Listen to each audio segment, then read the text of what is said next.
Hi everyone, I'm Nikki from Elevate Life, and I'm here to talk today about a couple different things that I see on YouTube all the time, which we're talking about backpacking stoves or camping stoves.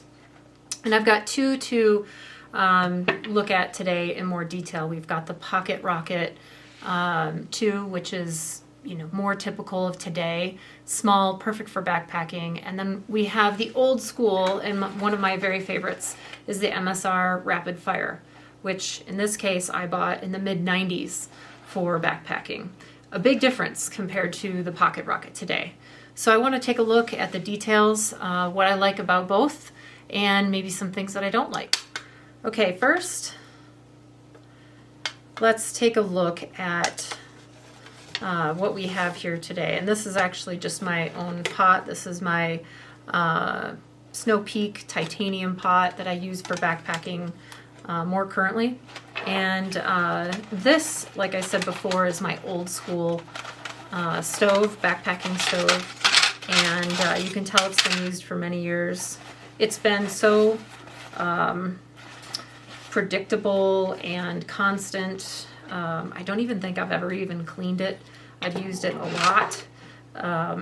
And it's, held up over the years. So when we look at the two differences, this other one here in my pot, you can see, and I just personally keep this in a little plastic baggie in case anything gets wet, or just to kind of keep things from rattling a lot when I'm backpacking. So here, put this out of the way.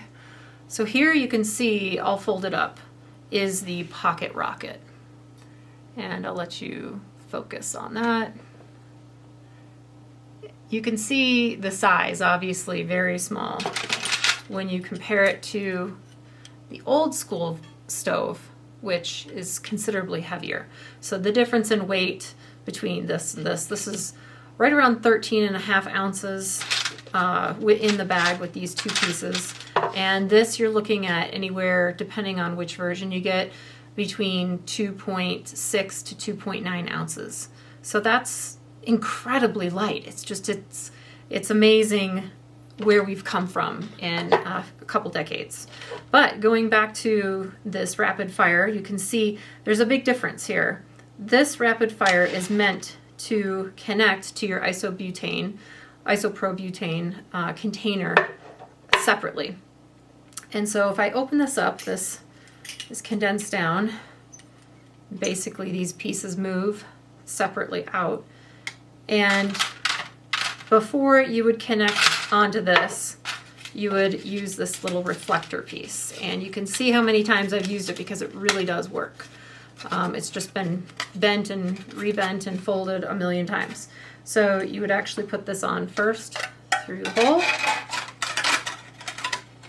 And I forgot, you'd actually do this before I even opened up the stove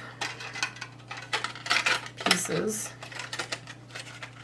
You put that over all the legs, open that back up.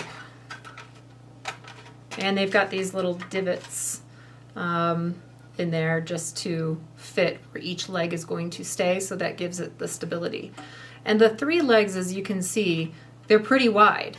They give you a really good base.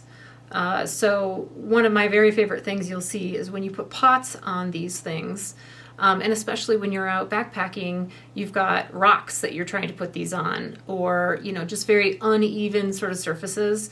And so this three-legged approach, where it's really wide, I feel like is a really good base, and I've had less spills.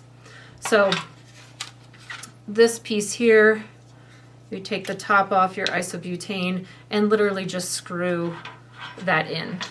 I'll do that now. And you might hear a little gas escape. If I can put these. Actually didn't escape any that time, that's great.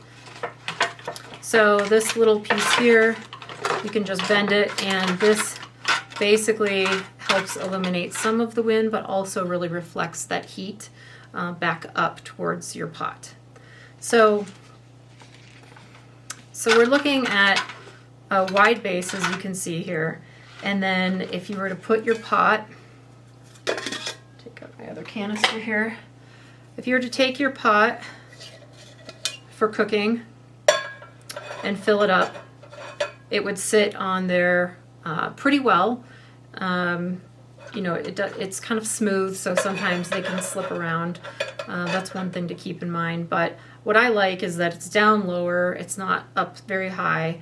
And once you put, this is something you can do that you can't really do with the pocket rocket, or you don't really want to do, is you have this wind piece here, and it's got a little extra divot for where the line comes out. You just kind of shape it into what you want, and between the two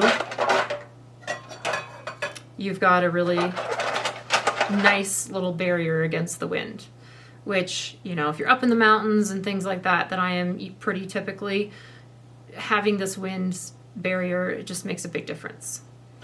I will say if you go any smaller than this, and this is a 25 ounce container, you can obviously put a little bit more than that in there, but it's kind of right on the edge of being almost too small. If I was using my titanium cup or something like that, it would probably be too small for the base here.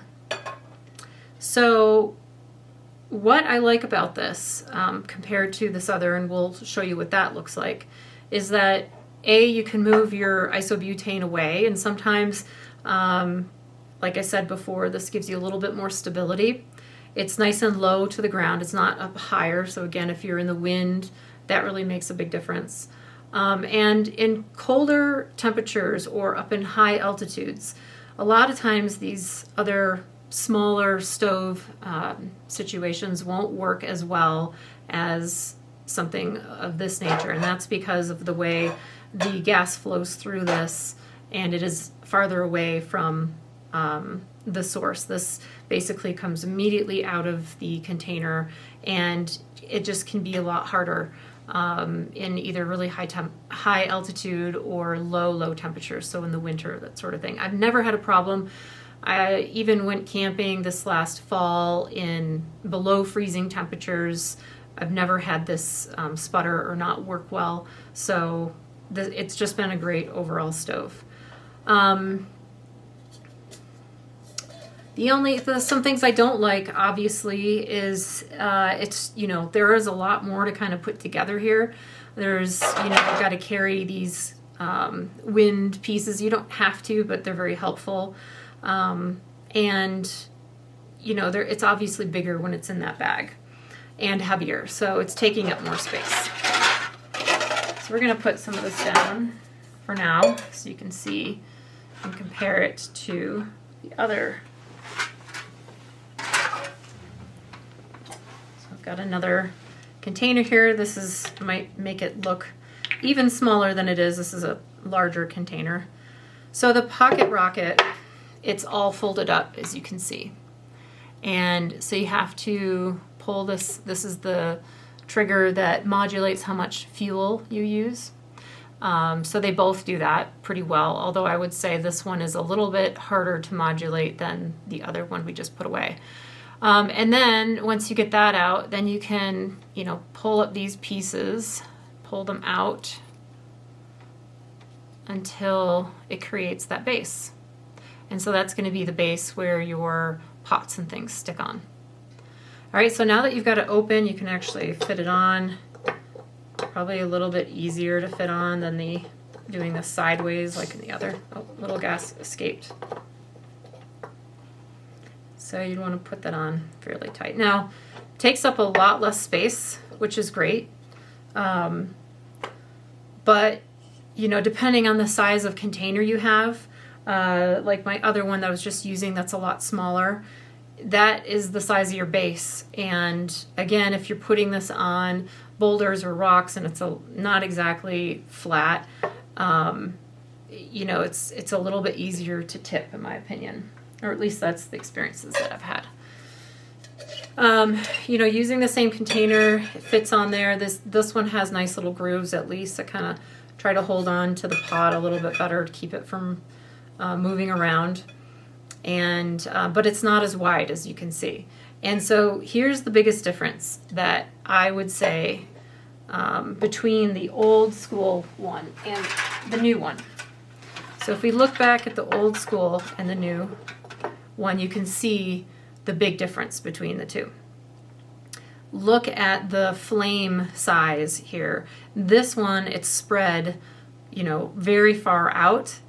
So it's got a wider radius, and then this one is really concentrated into the center there. So as you can see, that is a lot different than this. So when you're actually cooking something, you know, not just boiling water, that is the biggest difference for me. If I have put some food to either reheat or something in here to try to cook, this is a lot easier to cook with. It spreads the flame, you know, over this pot or some of the other little pans I've used in the past a lot better than this. This is my main gripe about these. They're excellent, but it's so concentrated into a little spot that if I try to cook and put any real food in here, typically it burns right in the middle of my pan or pot. And that's pretty frustrating because you know, I'll be sitting there trying to stir, and it just, it's harder to kind of keep that flame right at the spot where you need it to cook without burning, you know, your food. So that's kind of the biggest thing I notice that people don't really talk about a lot now with the stoves. I hear a lot about, you know, how light it is, and all those things are true. It's a great stove. But if I am cooking something more than just water, I'm going to want to use this stove and just carry a little extra weight. You know, these days I am just using, you know, foods that I can just add hot water in and rehydrate. But, you know, as you do this more and more, sometimes you get tired of eating rehydrated food. And so it's just nice to have those options. So hopefully this has given you a little bit more information about the two. This old school MSR Rapidfire, it has been discontinued. I bought it in the mid-90s, probably around 95. I have heard that you can sometimes find them on eBay. I think Syntax 77 just had a recent video out about it, and that's pretty cool. And I think that speaks to just the quality that MSR put out. This great, you know, piece of tool to use that I've been using for decades now to camp with, and I've never had a problem with it. This one I haven't had any issues with either, but it's just a little bit harder to modulate. If you want to see, I'll just show you what the different gas outputs look like. So for this one,